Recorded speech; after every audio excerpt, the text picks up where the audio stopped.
Did you know that touching a royal guard is considered a serious offense in Britain? A tourist at Buckingham Palace thought the royal guards were just props for her perfect selfie. She ignored the rules, pushed the limits, then made one fatal mistake. What happened next? Let's just say it was a moment she'll never forget, and neither will the internet. Stay tuned, because this is a lesson in respect, discipline, and what happens when entitlement meets an immovable force. And trust me, you don't want to miss how this ends. Before we jump into this unbelievable story, take a moment to comment below where you're watching from. And if you love stories that keep you on the edge of your seat, don't forget to like and subscribe, because you won't want to miss what happens next. The early morning air around Buckingham Palace carried the crispness of a fresh London day, laced with the faint aroma of coffee from nearby cafes. The golden rays of the rising sun kissed the iconic black and gold palace gates, casting elongated silhouettes of the people gathering for one of the most celebrated traditions in British history, the changing of the guard. The courtyard outside the palace began to fill with a diverse crowd, families herding their excited children, couples capturing romantic moments, and history enthusiasts clutching their guidebooks, reading aloud facts about the long-standing British military tradition. Some tourists stood in hushed reverence, while others eagerly positioned themselves for the best view of the impending ceremony. Among them, standing with unwavering discipline, was Sergeant Lucas Montgomery, a soldier whose loyalty to his duty was as rigid as the very institution he served. Dressed in a scarlet tunic, its buttons gleaming under the sun, and a towering bearskin hat, Lucas embodied the silent pride of the Royal Guard. Beneath his stoic exterior was a man who had faced real battlefields, a soldier who had stood against not just disrespect, but life-threatening situations in Iraq and Afghanistan. The ceremonial post at Buckingham Palace wasn't just a role, it was a responsibility. It was about tradition, dignity, and respect. His face, expressionless and unreadable, revealed nothing of his thoughts. His hands remained firm on his rifle, his posture impeccable, his stance a picture of rigid perfection. To the untrained eye, he was nothing more than a silent statue in red and black, but his mind was ever alert, trained to notice everything. And that's when he spotted her. A ripple of subtle tension passed through the nearby tourists as Nancy Delacroix strutted onto the palace grounds with a confidence that bordered on arrogance.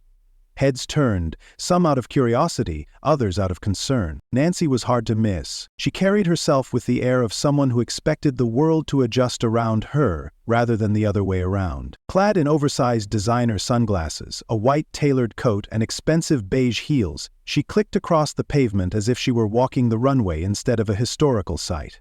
A luxurious handbag swung from her wrist, its gold-plated logo glinting under the morning sun. Her presence alone shifted the atmosphere. She wasn't just another tourist. She was someone used to getting her way. Nancy pulled out her latest model smartphone, flipping her hair back as she surveyed her surroundings with a calculating gaze. Her lips curled into a smirk. "Oh, this is perfect," she muttered to herself. She wasn't here for history, she wasn't here for admiration, she was here for Instagram. The perfect selfie, that's all she cared about. Her eyes scanned the royal guards and her smirk deepened. She didn't just want a picture from afar, no, that was too ordinary. She wanted something special, something unique, something that would make her followers jealous, and she had already chosen her target. Her gaze locked on to Sergeant Lucas Montgomery, standing at attention, silent and unmoving. "Oh, this is gonna be fun." Nancy strutted confidently across the courtyard, her phone clutched in her perfectly manicured hands. Her heels clicked sharply against the stone pavement, announcing her presence in a way that demanded attention. The crowd continued to gather, excited whispers of, "Look, the guards are about to change," rippling through the morning air. But Nancy wasn't interested in the spectacle, she had her own plans. As she approached the front of the viewing area, her path was blocked by a velvet rope barrier and a small sign that read, "Please respect the royal guards. No touching, no obstruction, no loud disturbances." Nancy barely glanced at it. She had already decided the rules did not apply to her. Her eyes scanned the crowd, looking for an opening. She noticed a palace guide, a young man in his mid-20s, dressed in an official Navy uniform with a golden name tag that read, "Oliver Davies." Perfect. She marched straight up to him, interrupting his tour mid-sentence. Oliver was in the middle of explaining the history of the changing of the guard to a group of intrigued tourists, his voice full of passion. And the tradition dates back to the 17th century when King Charles II first established the household division to... Excuse me, Nancy's sharp voice cut through the air. loud enough that several people in the group flinched. Oliver turned, caught slightly off guard. A polite smile immediately surfaced on his face. He was trained to handle tourists, after all. "Good morning, madam," he greeted in his usual professional, courteous tone. "How can I assist you?" Nancy pushed her sunglasses up to the top of her head, her piercing gaze locking onto him like a laser. "Yeah, hi," she said, her voice dripping with impatience. "I need you to direct me to a better photo spot, preferably somewhere where I don't have to stand with this crowd." Her perfectly manicured hand gestured dismissively at the other tourists standing behind the velvet rope. Oliver blinked, taken aback by her tone. "Ah, well, madame, the designated viewing areas are right here," he replied, keeping his composure. "This is the best spot for photos while respecting palace protocol." Nancy let out a sharp, exaggerated sigh, crossing her arms. "Okay, sweetie, maybe I wasn't clear," she said condescendingly. "I didn't fly 5,000 miles just to stand in some restricted zone like a commoner." Several people in the tour group exchanged glances. A few murmured under their breath. Oliver, maintaining his professionalism, tried again. "I understand, madam," he said, keeping his tone firm yet polite. "However, Royal Guard protocol is very strict. These barriers are here to ensure the safety of both visitors and guards. Unfortunately, there are no VIP photo areas." Nancy scoffed. "Ah, you Brits and your ridiculous rules," she muttered, shaking her head. "Where I'm from, people understand customer service." Oliver's smile tightened slightly, but he remained composed. "I assure you, madam, this is not about customer service," he said calmly. "This is about respecting one of the oldest military traditions in the world." Nancy let out a short laugh, clearly unimpressed. "Military tradition? Please, these guys are just playing dress-up," she said, waving a dismissive hand toward the royal guards. "It's all for show, and guess what? I paid to be here." Oliver's jaw clenched imperceptibly, but he didn't break his polite tone. "Well, madam, you're more than welcome to watch and take photos from here," he said. "But I must remind you, under no circumstances should you interfere with the guards." Nancy rolled her eyes. "Right, sure, whatever," she said, brushing past him like he was a waiter at a cheap diner. Oliver watched her go, a sense of unease creeping in. He'd dealt with difficult tourists before, but there was something about her arrogance that set off warning bells. The British family nearby had been watching the entire interaction unfold. The father, a broad-shouldered man in his 50s, with the disciplined posture of a former soldier, shook his head slowly. "Plighted little thing, isn't she?" he muttered to his wife. She nodded, her eyes flicking to their two young sons, who had been observing everything with curiosity. She leaned down to whisper to them. "This is why we respect the guards," she told them softly. "They serve something greater than themselves. Not everything in life is about getting what you want." The boys nodded, their young eyes understanding more than Nancy ever could. A few steps away, an elderly man with a chest full of war medals pinned to his blazer stood silently. His name was Sir Reginald Henshaw, a former British Army colonel who had served in both the Falklands War and the Gulf War. He watched Nancy with a knowing gaze, his weathered face betraying a deep understanding of people like her. The way she walked, the way she dismissed protocol, the way she believed she was untouchable. He had seen this kind of arrogance before, not just in tourists, but in soldiers who thought they were above discipline, above the rules, and he had seen what happened to them when reality struck back. He turned to his wife, who stood beside him with a bemused expression. "She's about to learn a lesson she won't forget," he muttered under his breath. His wife sighed, shaking her head. "Poor girl," she mused. "She's going to regret this." Sir Reginald let out a low chuckle, his gaze following Nancy as she pushed forward toward the guards. "Oh, I don't think she'll regret it just yet," he said. "But she will soon." Nancy strode through the velvet rope barrier, her designer heels clacking against the pavement with sharp precision. She barely noticed the warning signs posted along the perimeter. She barely noticed the palace staff's disapproving glances as she stepped closer than she was allowed. All she saw was her golden opportunity. In front of her, standing with unyielding discipline, was Sergeant Lucas Montgomery. His posture was impeccable, straight-backed, rifle at his side, eyes fixed forward in that signature, unreadable Royal Guard stare. He was the perfect backdrop for her selfie. Nancy smirked as she lifted her phone. "My God," she muttered to herself, checking her angles. This is gonna blow up my feed. She stepped in front of him, tilting her head slightly, pretending to take a normal tourist shot. The crowd watched in uneasy silence. A few people exchanged glances. A mother pulled her child closer. They could already sense where this was going. Nancy wasn't satisfied with a simple picture. No, she wanted something viral. With exaggerated enthusiasm, she leaned in dramatically, angling her phone so it appeared as though she was whispering into the guard's ear. She puckered her lips, widened her eyes, and snapped the photo. Then she laughed obnoxiously, checking the screen. "My God, this is perfect," she giggled, zooming in. But the thrill wasn't enough. She wanted a reaction, so she tried again. This time, she tilted her sunglasses down, biting her lip as she leaned even closer. The tourist grew visibly uncomfortable. Whispers rippled through the crowd. Is she serious? Being a fool of herself? Nancy, oblivious to the growing tension, pressed on. She turned to the crowd, gesturing dramatically. "Okay, seriously, is this guy even alive?" she scoffed, rolling her eyes. She waved her hand obnoxiously in front of Lucas's face, expecting him to blink, flinch, anything. But Sergeant Montgomery remained still, unmoved, unbothered. Nancy's frustration grew. She snapped her fingers. Nothing. She stomped her foot. "Nothing? Oh my God, this guy is like a freaking wax statue," she exclaimed. "Hello?" She turned back to the crowd, hoping for some validation. Instead, she got judgmental stares. The elderly woman from earlier whispered, just loud enough to be heard. "Such a lack of respect. Disgraceful." Nancy rolled her eyes dramatically. "Relax, Granny," she said, her voice laced with condescension. "He's just a dude in a funny hat." A sharp gasp rippled through the crowd. A man in a Union Jack cap muttered under his breath, "She's in for a rude awakening." Nancy turned back to Lucas, ready to push further. She reached out, her fingers just inches from his uniform sleeve. And then it happened. Boom! Sergeant Montgomery stomped forward, his rifle striking the pavement with a forceful, ear-rattling crack. The impact sent a shockwave through the air. Nancy jumped back instinctively, her heart slamming into her ribs. She let out a gasp of pure shock. The crowd gasped with her. A few people even cheered. Nancy's face flushed red as she stumbled, her perfectly poised attitude momentarily shattered. A group of teenagers whispered excitedly.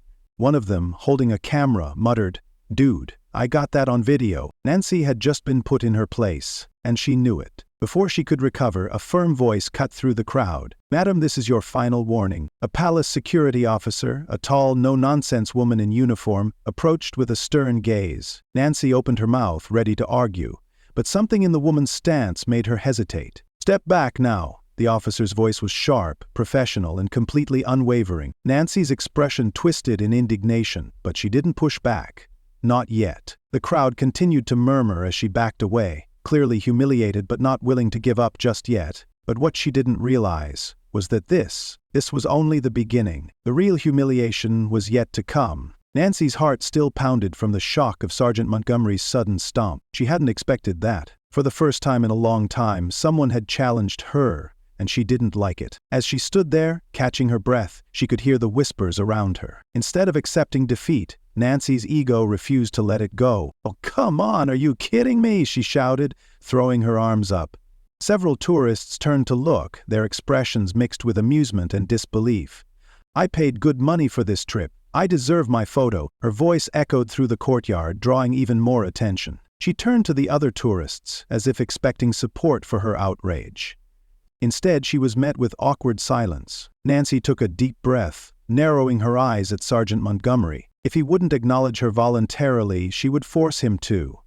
Her mind raced. She needed a way to make him react, without technically breaking the rules. Then it hit her. Fake an accident. A wicked smirk crossed her lips. "Oh, this'll do it," she muttered under her breath. She took a step forward and then suddenly stumbled. Her body lunged toward Lucas, arms flailing dramatically. A few tourists gasped. She expected him to catch her, or at least flinch. But Lucas didn't move. Not an inch. The only thing that hit the ground was Nancy's own ego. She managed to catch herself before fully falling, but her attempt at making it look accidental wasn't convincing enough. The crowd wasn't buying it. A young woman with a camera raised an eyebrow. "It was the fakest fall I've ever seen," she whispered to her friend. A middle-aged American tourist laughed. She really thought she could fake a fall on a soldier who survived a war. Good luck with that. Nancy, flustered and now visibly irritated, turned back to Sergeant Montgomery. Her attempt to outsmart him had failed. But what she didn't realize was that security had taken notice. A new presence entered the scene. Sergeant David Clark, a seasoned British police constable in his dark blue uniform. He had been standing nearby, watching the commotion with a trained, experienced eye. This wasn't his first time dealing with entitled tourists, and judging by Nancy's behavior, it wouldn't be a simple conversation. He adjusted his radio earpiece, walking toward her with measured steps. "Madame?" His voice was calm but authoritative. Nancy spun toward him. "Oh, great. Finally, someone who can help," she huffed. "I'm being harassed by this so-called guard," and Sergeant Clark didn't react to her theatrics. He simply folded his arms, his expression unreadable. "Madam, if you continue this behavior, you'll be removed from the premises." Nancy's jaw dropped slightly. "Excuse me, you have been warned multiple times. You are violating security protocol and disrupting the peace. Step back now or you will be escorted out." The crowd grew silent. Even the university students who had been laughing earlier now watched with interest. This was getting serious. Nancy's expression twisted into fake outrage. "Oh, now I'm the problem?" she exclaimed, gesturing wildly. "This discrimination." A British woman in the crowd sighed loudly. "Here we go." Nancy spun dramatically, addressing the tourists as if she were some wrongfully accused heroine. "You all see what's happening, right?" she shouted. Silence. A single pigeon cooed in the distance. Nancy's eyes darted around, expecting anyone to back her up, but the tourists weren't on her side. If anything, they were enjoying the show. Sergeant Clark remained unfazed. "Madam, this is not a debate." His voice was firm. "You will step back. Now." Nancy realized she was losing control of the situation. She was used to barking orders and getting her way, but this was different. She was being put in her place. Her hands clenched into fists. Her face burned with humiliation. But she wasn't done yet. Nancy still had one more trick up her sleeve. And this time, she wasn't going to play nice. Nancy's breathing had turned shallow. Her face was flushed, her hands trembling with rage and humiliation. She had been laughed at, and now some self-important security officer had the audacity to threaten her with removal? No. She wasn't leaving without getting exactly what she wanted. She turned one last time to Sergeant Lucas Montgomery, her primary source of frustration. There he was, still standing there, still ignoring her, still refusing to acknowledge her existence. She saw nothing but defiance. Her patience snapped. She clenched her fists and took a step forward, her heels slamming against the pavement. "You think you can just stand there and ignore me?" she shouted, her voice sharp and venomous. The murmurs grew louder. The tourists who had been mildly amused before were now shifting uncomfortably. "I don't care what your little rules are," Nancy screeched. "If he won't move, I'll make him." Gasps rippled through the crowd, and before anyone could stop her, Nancy reached out and grabbed Lucas's tunic. With precision and speed honed through years of military service, Lucas lifted his gloved hand, and in one calculated, effortless motion, he knocked Nancy's phone clean out of her grasp. Smack! The smartphone soared through the air, spinning like a discarded playing card, before crashing onto the cold stone pavement. The unmistakable sound of shattering glass echoed through the courtyard. The entire crowd erupted in gasps and cheers. Nancy's shriek pierced the air. "Ashen!"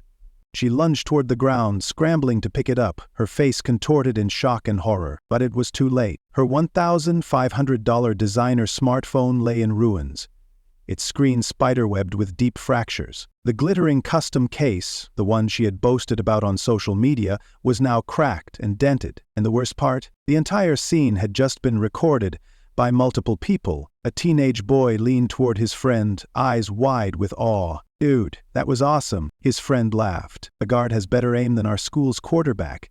An elderly British gentleman gave an approving nod. Finally, someone put her in her place. The young university students who had been mocking Nancy earlier had their phones raised, capturing every second of her meltdown. Nancy, still on her knees, cradled her broken phone like a wounded animal. "Do you have any idea how much this cost?" she shrieked, looking up at Lucas, expecting outrage, expecting regret, expecting him to care. But he was already back in position, expressionless, silent, unbothered. It was as if she didn't exist. Nancy's lips trembled with rage. Nancy was still on her knees, clutching the remains of her shattered phone, her face frozen in disbelief. This wasn't happening. This couldn't be happening. She had come here to show off, to get the perfect selfie, to get the internet talking about her. And now, she was the joke. Before she could even process her humiliation, a new presence loomed over her. The sound of heavy boots clicking against the pavement made the crowd turn their heads. Palace security officers had arrived, and leading them was none other than Sergeant David Clark, the no-nonsense British police constable who had warned Nancy just minutes earlier. But now there were no more warnings. "Madam, stand up." Nancy's head snapped up, eyes wide. Sergeant Clark's face was stony, his voice carrying an authority that couldn't be challenged. "Under British law, physically touching a royal guard is an offense. You are now being detained for disrupting public order and violating security protocol." "Ah!" Nancy gawked at him. "Wait, what?" Tourists murmured in hushed voices, but no one looked surprised. A few of them even nodded in approval. Nancy scrambled to her feet, clutching her designer coat around her like a shield. She whipped her head around, scanning the crowd, searching for support. She threw her hands up. "Did you all see that?" she shrieked. "He attacked me. This is assault. This is completely illegal." The crowd remained silent, but their expressions spoke volumes. Some were smirking, some were outright recording her meltdown. Others just shook their heads. She turned wildly, her eyes locking onto Sir Reginald Henshaw, the elderly war veteran who had been observing everything. Surely a fellow military man would back her up. She pointed at him. You saw what happened. Tell them." Sir Reginald met her gaze, and then he simply turned his back. The message was clear. No one was on her side. Nancy's face contorted in fury as she turned back to Sergeant Clark. Her hands were shaking with frustration. "Do you have any idea who I am? My husband is a lawyer. I have connections in the U.S. Embassy. I will sue this entire country." A teenage boy with a camera whispered to his friend. "Ew, this is going straight to YouTube." The friend grinned. Straight to Twitter first. #BuckinghamNancy. Just when Nancy thought things couldn't get worse, another figure approached. A tall, professionally dressed woman in a navy blue suit, wearing an American Embassy badge. She had a look of mild exasperation, as if she had dealt with this sort of thing before. "Ma'am, I'm Rachel Stevens from the American Embassy." Nancy's eyes lit up with hope. "Finally, someone who could fix this." "Oh, thank God," she gasped. "Get me out of here. These people are violating my rights. This entire country is—" Rachel Stevens held up a hand. "Ma'am, we've reviewed the situation, and I'm afraid you will need to cooperate with local authorities." Nancy's mouth snapped shut. She blinked. "Excuse me?" Rachel's expression didn't change. "I do not intervene in matters involving criminal offenses committed by American citizens abroad. You are responsible for your actions here, and you will need to answer for them under British law." Nancy's face drained of color. She wasn't getting out of this, and worst of all, she was completely alone. Days later, the internet was still buzzing about the Buckingham Nancy incident. The video had gone viral, spreading across Twitter, Facebook, TikTok, and news websites. Memes flooded the internet. One image showed her grabbing the guard's tunic, captioned, "When you think rules don't apply to you." Another had her shrieking about her phone with the words, "Expensive phone, meet expensive lesson." A particularly brutal meme simply showed Sergeant Montgomery's face, unchanged, with the caption, "Still unbothered." After several days of silence, Nancy finally resurfaced, in the form of a forced, scripted apology video. She sat on a plush couch, her hair styled perfectly, her makeup flawless, but her demeanor painfully fake. "I just want to take a moment to apologize to the people of Britain," she said, her voice practiced but insincere. "I didn't fully understand the importance of their traditions, and I was under a lot of stress from traveling." She forced a small smile. "I just hope people can find it in their hearts to forgive me." The internet wasn't having it. The comments section was brutal. "Jazz? Girl, you grab a soldier. You don't need forgiveness. You need better life choices. This isn't an apology. This is damage control." Her public image was in ruins. While Nancy struggled with the fallout, Sergeant Lucas Montgomery was completely unaffected. The next morning, he stood at his post once again, in the same impeccable stance as always. Nothing had changed for him. Nothing would change, because discipline never wavers. Tourists whispered excitedly, recognizing him. "That's the guy from the video." A young boy stood in awe, nudging his father. "He's like a real-life superhero." Lucas remained motionless, unfazed by the attention. His duty was bigger than one ridiculous tourist.